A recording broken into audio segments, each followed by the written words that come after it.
I think your why for homesteading will, I know I'm like jumping right in the middle of this. Hi, this is Homesteady, the channel about eating food that you grew. I think the why for your homesteading will limit you, for good or for bad, with how much you're capable of doing. You see where I'm going with this? The why, W-H-Y? Yes. So why are you homesteading? Your reason for homesteading, Your reason for homesteading will limit you, or like it can expand or contrast how much you're capable of doing. Expand or contract? That's the one. I don't know what you're talking about. So what I'm saying, if you're homesteading to grow your own food, if you're homesteading to grow your own food, then you are versus to save. No, ready? You're out of the shot. If you're homesteading because you want to save money, versus if you're homesteading because you want to make money, versus if you're homesteading to feed your family the best quality food, versus there's a lot of fight going on if you here. have allergies. You're growing food for to raise specific allergies. Like because you can't have because you corn-fed can't buy meat. it from the store. I feel like that will change how much you're capable of doing. Because this is the most we've ever done. And it's the most we've ever done on YouTube. Content creation. And I should want to like just sell everything and go surfing right now. Oh, you do though, don't you? And that does sound great. But normally by now I'd be like, that's it, I'm done, I'm gonna go surfing. But like right now, I don't feel like that. Why? And that's what we're gonna talk about in today's video. Our why, how it's changed. Like R-W-H-Y? Right? Okay. See what I did there? It's very confusing. Well, no it wasn't. Yes, it was. Why? W-H-Y. Why? I don't think it was confusing.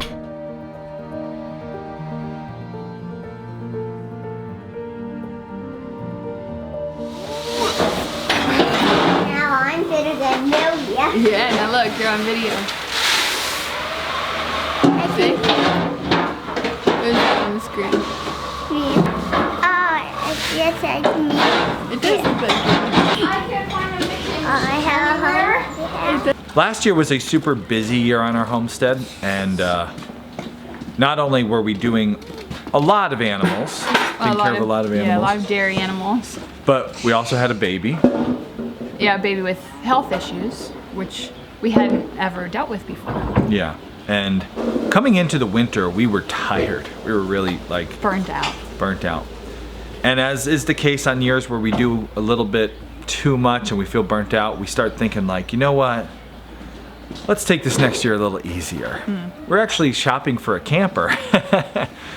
Not a camel, a camper. Because we were thinking like, you know what? Let's get a camper and we can, when the cows are dried off, we can take a month off and go for a little trip with the kids and then come back when the cows are ready to calve. And the reasons we were homesteading last year were, you know, our business, to put some good food on our family's table. We enjoy it. There was no like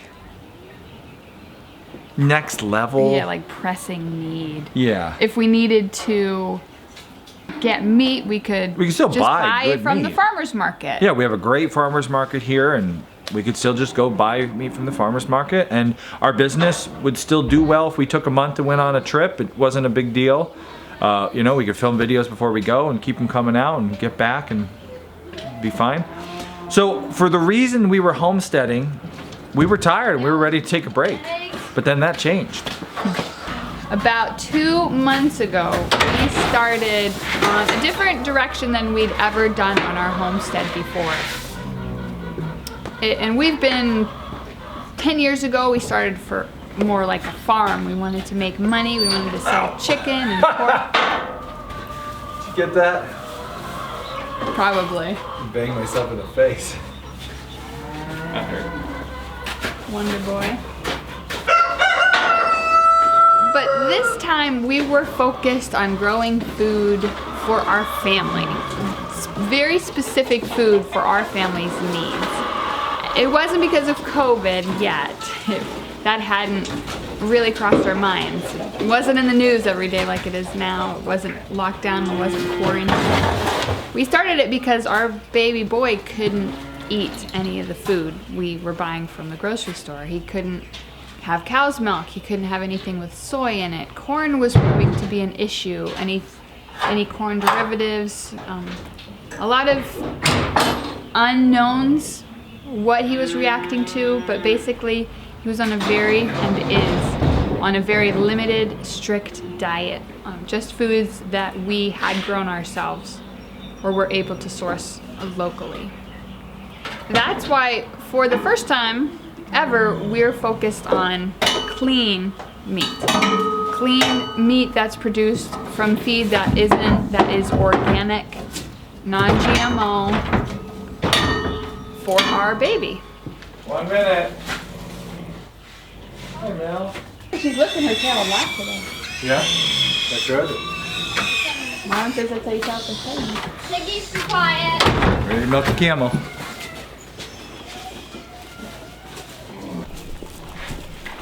Can you help with the pig? Solid. So, It's funny because when you look at the fact that we went from shopping for a camper to shopping for a camel, the two are very different things. shows you how much our life had changed. But both of them are great to take on treks, cross-country treks. I digress. All right, I can't talk and do halter at the same time. How does this thing every day? Rope halters, not my strength. Okay, so there's that piece. Okay, I'm good. I got it. Don't tell me. Solly's like, come on, buddy, head. What a good camel. Never in a million years would I have bought a camel. It wasn't for, hold on, buddy. It wasn't for like a cool, unique, exotic animal. I'm not an exotic animal guy. Okay, might be a little bit. I'm not. That's not like why I do this. I'm not yeah, I would have never bought a camel.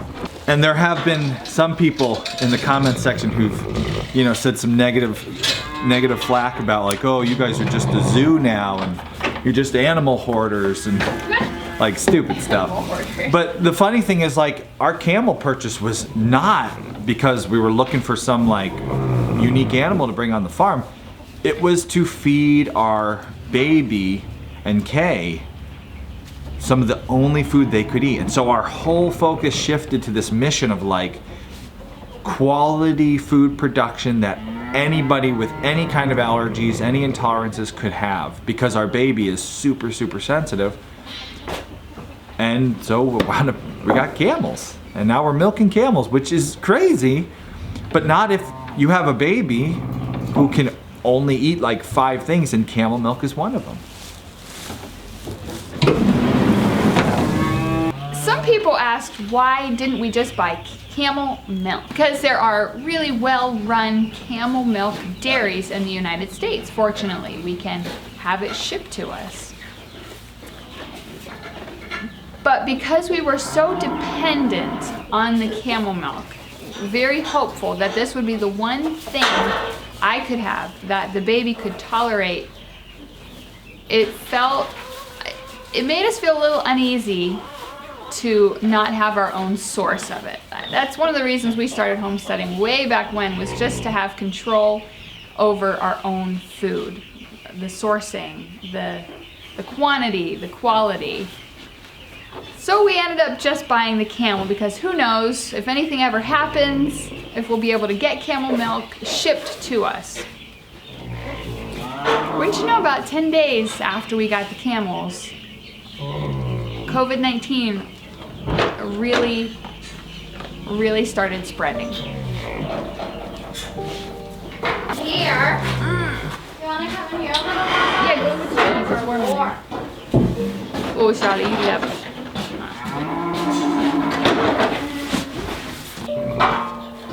And as they started shutting states down, and the Postal Service started slowing down, we were really grateful. We said it so many times, I'm so glad we have these camels, and then we're not relying on a fractured shipping system right now to get us the things that we need. As I read a lot of stories about people waiting for their camel milk and the Postal Service losing it, all sorts of just, the systems were breaking down. And as that started happening, our shift, we once again had kind of a shift in what we were doing when it became clear that meat packing plants were slowing down. Nice amount of camel milk Morning. this morning.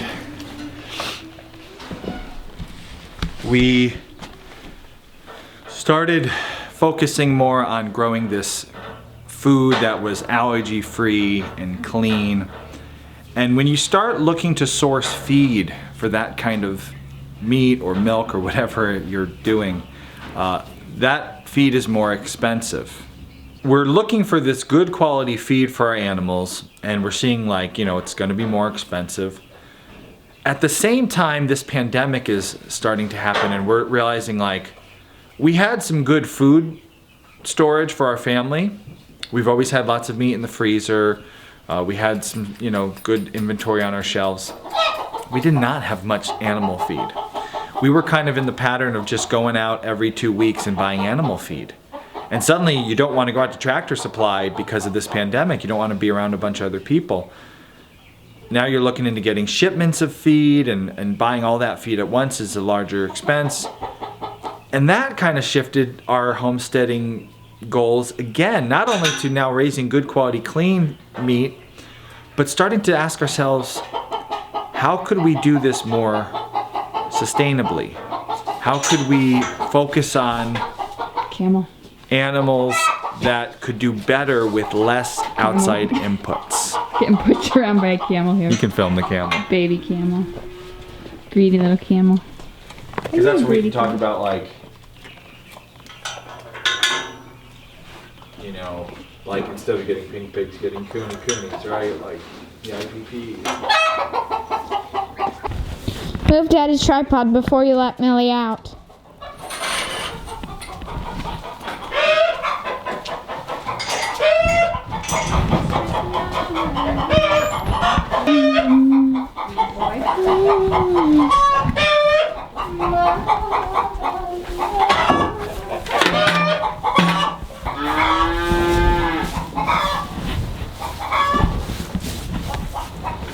Fresh air.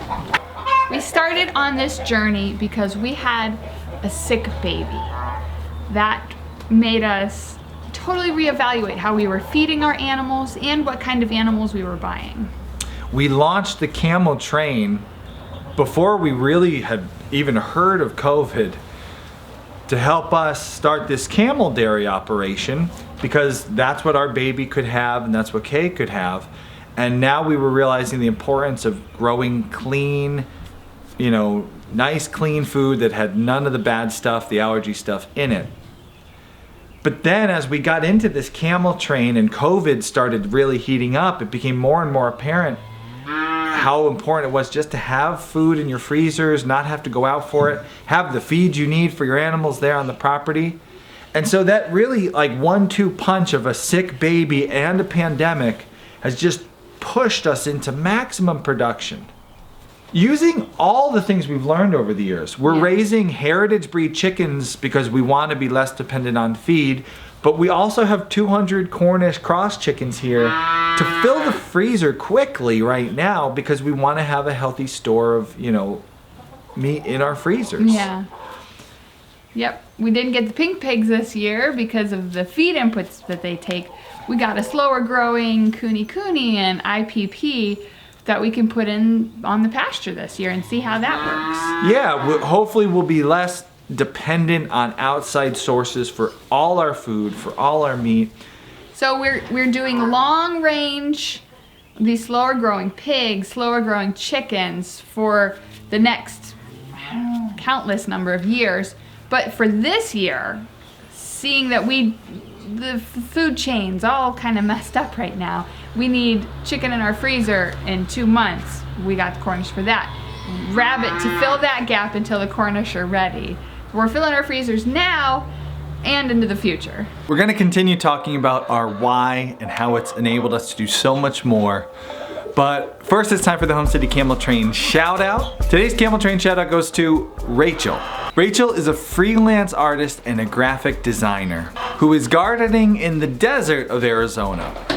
Perfect example of a person who's not looking for excuses. She lives in the desert, she's gardening. Way to go, Rachel. She's got 2 boys, 2 dogs, and chickens on the way. You can follow Rachel's adventures at her Instagram account. We'll have a link below to Rachel's Instagram. Go say hello, tell her thank you for sponsoring this episode of the Homesteady Camel Train shout out. Rachel, thank you so much. Let's get back to talking about why we homestead and how that helps us grow.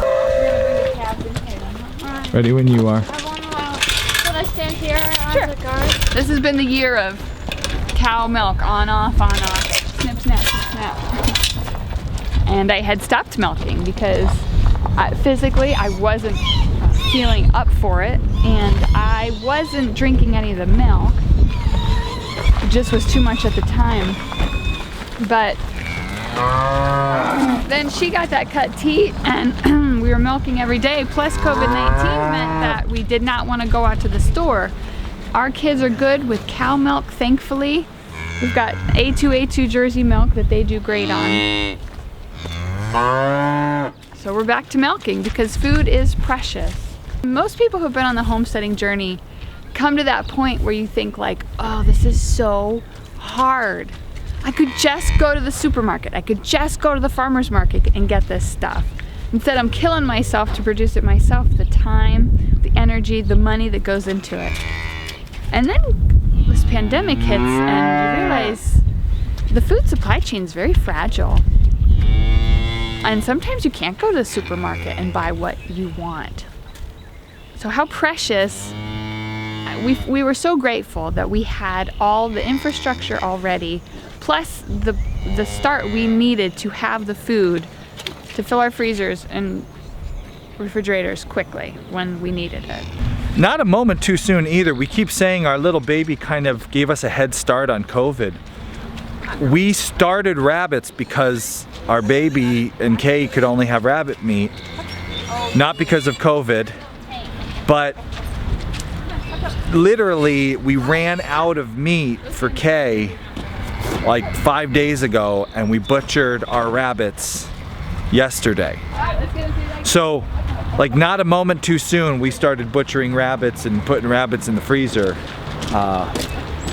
Thanks to our baby's head start, now we got them, and now we have a pretty good steady supply of meat because the rabbits they're very sustainable. They keep breeding. Here we have, oh, wrong door. We have our rabbit nursery where there's lots of up-and-comers being bred and then going out into the rabbit tractors. And then going into the freezers. And there's another example of how we've changed. When we first started rabbits, before COVID, we were doing every rabbit in the nursery and just buying feed. But then realizing like we didn't want to go out to Tractor Supply every week for feed, we thought, you know what, we could get these rabbits out on grass. COVID changed our idea of like, instead of just doing the nursery inside, let's get the meat rabbits out on grass. It cut down a ton of the feed. I'll get some real numbers soon about how much feed we're going through with all these rabbits once we get all of them out in the tractors. But so much more sustainable, so much better quality. You know, grass versus rabbit pellets. You still got to give them some rabbit pellets, but it's been a huge improvement. All motivated, sick baby, and a pandemic. 1-2 punch.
why are we talking about this? Yeah, there's people who followed us for years now are saying, guys, we know. We've seen this already. One of the cool things about this Camel Train event is that we've got more new subscribers than ever. In 4 years of doing YouTube, we reached 100,000 subscribers. And in 3 months of our Camel Train, we have 30,000 more. So it's been huge growth. So we have a lot of new viewers. Yeah. Thank you. Thanks for watching. We figured maybe some of you were like, the new viewers are thinking, oh, I came here for the pig video and I saw a camel. Yeah, what's with the camel? Also, there's been a lot of people who have started looking at the homesteading videos on YouTube because of COVID-19. They're home because of the quarantine, and you think, like, you know what, maybe I would like to be in control of where my food's coming from. Maybe I would like to have that option. I'd like to start gardening or having some chickens. If you are following this Camel Train journey, we have about a month left in the Camel Train. You can do a ton in a month.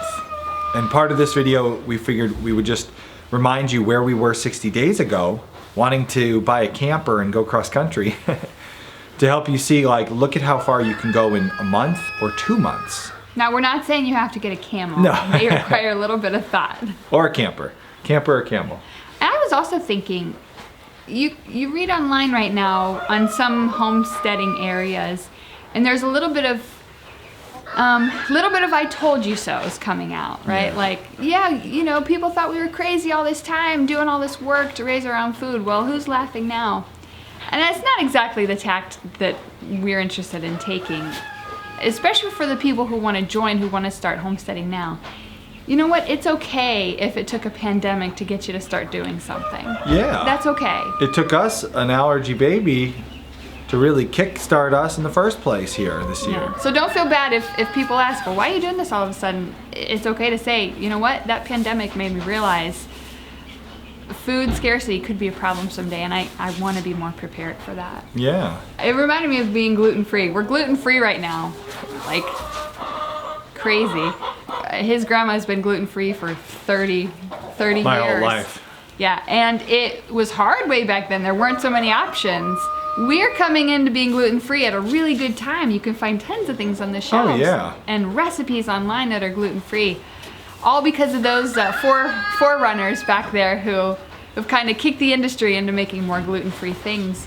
So right now is a great time to start homesteading. There are companies out there. There's YouTube out there now. There are local homesteaders all over the place who can be a valuable source of information for you if you want to start homesteading now.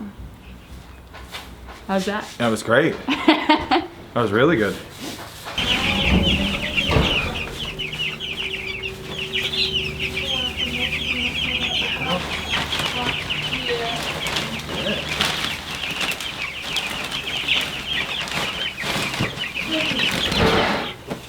Our reason to start this whole thing that we're doing this year was our baby boy.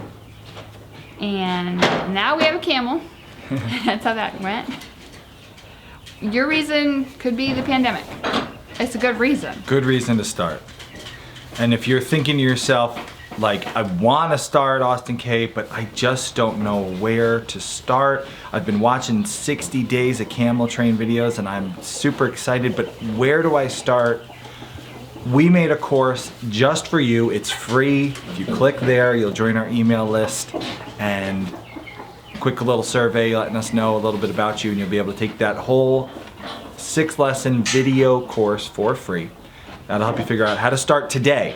The minute you take that course, you will have started. It will help you start today. But the honest truth is a lot of people are going to start because of this pandemic, and by the end of the summer, they're going to have stopped. And that's the other reason we thought about talking about, like, our why we're doing these things in this video. Because over the years, our why has changed, but we've realized that what I said at the beginning, the super confusing thing I was saying at the beginning is, your reason for homesteading will limit you. If you start homesteading to save money, you probably are going to quit pretty early on, because it's really hard in the beginning to save money. Yeah. If you start homesteading to make money, you're probably going to quit eventually, because it's really hard to make a lot of money homesteading. If you start homesteading to feed your family the best quality food and have the control, knowing that that amazing quality food is gonna be there in your backyard when you need it, that's kind of what's kept us going for the last decade. Yes, through our ups and downs, there are times where we want to quit, Yeah. or times when we say we're quitting. Where we announce we're quitting on our channel and have a bunch of unsubscribers.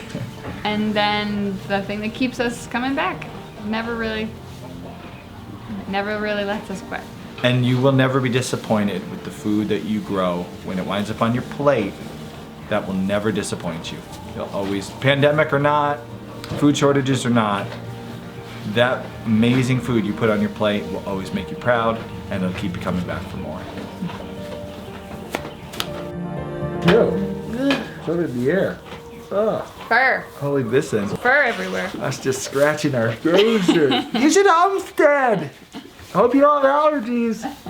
Can't hear out of my ear. Actually, I can. A lot of people have been asking about my ear. It's doing better. Thanks for asking.